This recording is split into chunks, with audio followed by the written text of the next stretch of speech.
নমস্কার বন্ধুরা, কেমন আছেন? আশা করি ভালোই আছেন। আমিও ভালো আছি। আমি আবার একটা নতুন রেসিপি নিয়ে চলে এসেছি উই মিক্সড উইথ সুনিতার চ্যানেলে।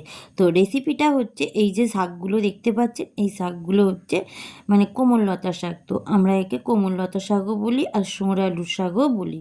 তো যাই হোক, এই শাকগুলো আমি তুলে এনেছি, অনেক খুঁজে পেয়েছি। তো এই শাকগুলো দিয়ে আমি এবার কিভাবে কি রান্না করি বা কেমনভাবে বানাই, সেগুলো সব আপনাদের সামনে শেয়ার করব। আপনারা আমার সাথে থাকুন।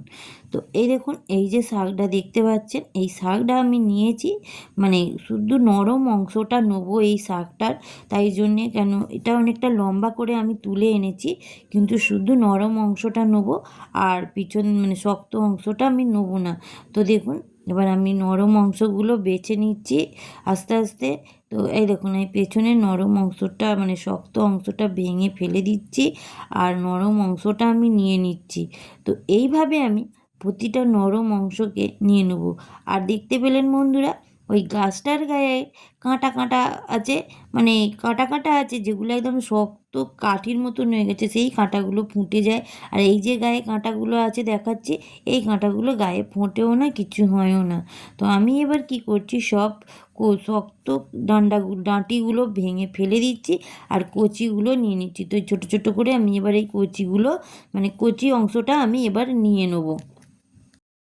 তো বন্ধুরা, আমি এবার এইভাবে বাকি যে কটা মানে শাকের ডগা আছে, সেই শাকের ডগাগুলো আমি এবার আস্তে আস্তে ভেঙে নিয়ে নিই।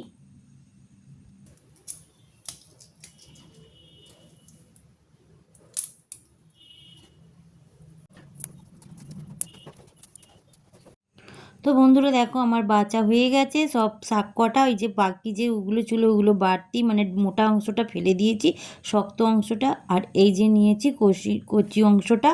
এবার এই কচি অংশটা আমি কি করছি দেখুন। তো এখানে আমি গ্যাস জ্বেলে দিচ্ছি। দেখুন, আমার গ্যাস জ্বালা হয়ে গেছে। তাতে এবার আমি একটা কড়া বসিয়ে দিলাম, ওই কড়াতে দিয়ে দিলাম জল। তো জলটা আমি এখন গরম হতে দিয়েছি, আর গরম হওয়ার সাথে সাথেই আমি দিয়ে দিলাম এই শাকগুলো।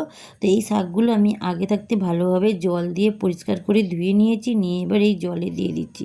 তো বন্ধুরা, আমি এই শাকটা কড়াতে সেদ্ধ করছি বলে আমি দুখাদি করে কেটে নিয়েছি।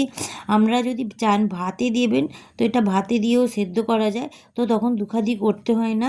তো এই শাকগুলোকে কিছু একটা সুতো হোক, যাই হোক, কিছু দিয়ে বেঁধে ভাতে দেবেন, কেন না হলে এটা ঘেঁটে যাবে, তখন ভাতের সাথে মিশে গেলে খুঁজে পাওয়া মুশকিল। তাই জন্য একটু বেঁধে দিলে খুব ভালো হয়। তো এবার আমি এটাকে সেদ্ধ হতে দিলাম কড়াতে, আর একটা আমি চাপা ঢাকাও দিয়ে দিলাম। এবার সেদ্ধ হোক, তারপর আমি ফিরে আসছি। তো যতক্ষণ সেদ্ধ হচ্ছিল, সেই ফাঁকে আমি বাকি মশলাগুলো আমি জোগাড় করে নিচ্ছিলাম। তো দেখুন বন্ধুরা, আমার এই শাকটা সেদ্ধ হয়ে গেছে। আমি এবার ঢাকনটা খুলে নিচ্ছি। খুলে নিয়ে আমি দেখুন, শাকগুলো পুরো সেদ্ধ হয়ে গেছে। তো দেখুন, আমি খুন্তি দিয়ে চেপে চেপে দেখাচ্ছি সেদ্ধ হয়েছে কি না। তো একটু দেখে নেবেন খুন্তি দিয়ে সেদ্ধ হয়েছে কি না, নাহলে নাবিয়ে দেখবেন কাঁচা জিনিসটা খেতে ভালো লাগবে না। তো আমি ওই জন্য আগে থাকতে দেখে নিচ্ছি যে আমার শাকটা সেদ্ধ হয়েছে কি না।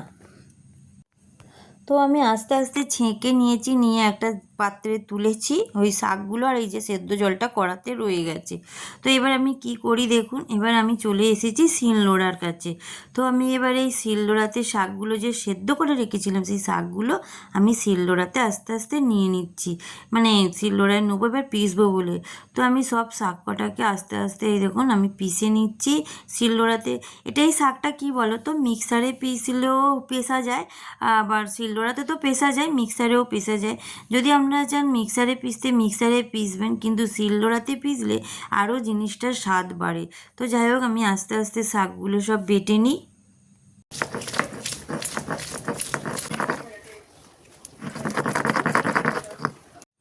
তো সব শাকটা আমার শিলনোড়াতে বাটা হয়ে গেছে। আমি এবার বাটা শাকটাকে আস্তে আস্তে শিলনোড়া থেকে চেঁচে পুঁচে তুলে নিচ্ছি, মানে সাইডে রাখ। তো আমি যে বলেছিলাম মশলাটা জোগাড় করেছি, সেই মশলাটা হচ্ছে, এই দেখুন আমি এতে নিয়েছি লঙ্কা, মানে লঙ্কা তেলে ভাজা। তো আপনারা চাইলে এটা শুকনো লঙ্কা পুড়িয়ে নিতে পারেন, তো তেলে ভাজলে আরও টেস্ট হয়। তো আমি তেলে ভেজে নিয়েছি, নিয়ে এবার আমি শিলনোড়াতে নিয়ে নিয়েছি, তার সাথে নিয়েছি কোয়া রসুন ছাড়ানো আছে, আর নিয়েছি কালো সর্ষে। তো সর্ষেটা আপনারা বুঝে দেবেন, কেন কি সর্ষেটা বেশি হয়ে গেলে একটু ঝাঁঝ হয়ে যায়, তো বুঝে দেবেন। তো আমি শুকনো লঙ্কা মানে তেলে ভাজা রসুন কোয়া আর কালো সর্ষে নিয়েছি। এবার এই কালো সর্ষে, শুকনো লঙ্কা আর রসুন কোয়াগুলো ভালোভাবে বেটে নেব। তো এবার আমি এই তিনটে মশলা আমি ভালো করে বেটে নিই শাকের সঙ্গে। তো বন্ধুরা আমার মশলা পুরো লাস্ট পর্যায়ে বাটা হয়ে গেছে মশলা। এবার আমি শাক আর মানে মশলাটা একসঙ্গে মিশিয়ে নেব। তো বন্ধুরা আমি বলতে চাইছি, যারা বেশি ঝাল খান তারা লঙ্কা বেশি দিতে পারেন তেলে ভেজে বা পুড়িয়ে। আমরা কম ঝাল খাই বলে আমরা দুটো লঙ্কাকে তেলে ভেজে নিয়েছি। আর আপনারা চাইলে কম বেশি যে যেমন ঝাল খান সেই হিসেবেই শুকনো লঙ্কা পুড়িয়ে বা ভেজে তেলে ভেজে ওই বাটা শাকটার সাথে আপনারা দিতে পারেন। তো দেখুন আমার সব মশলা পেশা হয়ে গেছে। এবার আমি শাক আর মশলা একসাথে করে নিয়ে নিলাম। নিয়ে এবার আমি ওই শাক আর মশলাটাকে ভালোভাবে ওই মেখে নিচ্ছি, যাতে মশলাটা পুরো মাখামাখি হয়ে যায় শাকের সাথে। তো পুরো মেখে নিচ্ছি, নিয়ে আমি আবার একবার ওটাকে পিষে নেবো। তো আমার দেখুন শাক আর ওই মশলাটা আবার দুবার যে পিষলাম পুরো পেষা হয়ে গেছে, একদম লাস্ট পর্যায়ে এসে গেছি। তো এবার আমি ওই শাকটাকে আর মশলাটাকে ভালোভাবে পিষতে হবে, যাতে মানে একটু দানা দানা না থাকে, পুরো ভালোভাবে পিষতে হবে। তো আমি একদম মিহি করে পুরো শাক আর এটাকে পিষে নিচ্ছি। নিয়ে এবার আমি সব মানে নোড়া মানে শিল নোড়া থেকে পুঁচে এবার নিয়ে নিচ্ছি।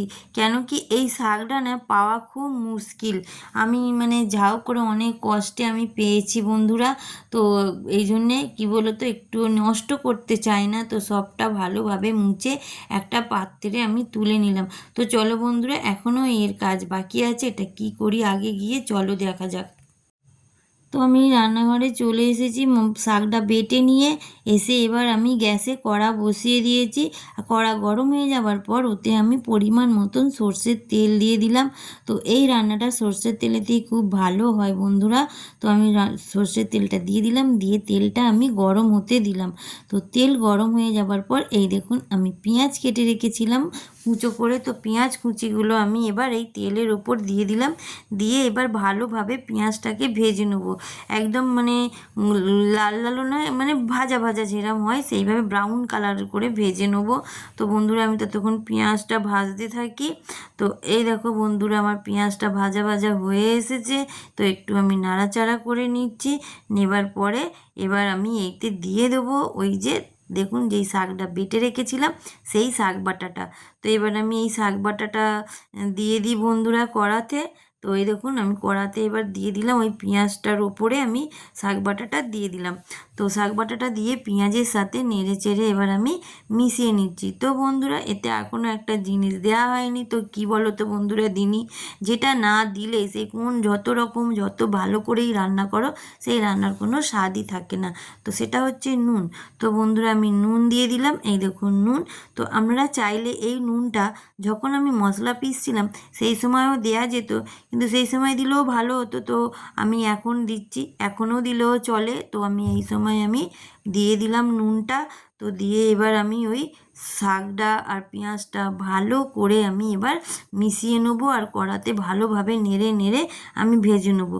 তো বন্ধুরা আমার এই রেসিপি যদি তোমরা দেখো, বা নতুন বন্ধু পুরনো বন্ধু সবাইকেই বলছি, তোমরা যদি আমার এই রেসিপিটা দেখো বা আমার এই রেসিপিটা যদি তোমাদেরকে ভালো লেগে থাকে, লাইক শেয়ার কমেন্ট আর সাবস্ক্রাইব করবে বন্ধুরা। আর তোমরা বেশি বেশি করে শেয়ার করো বন্ধুরা, আমাকে একটু এগিয়ে নিয়ে যেও।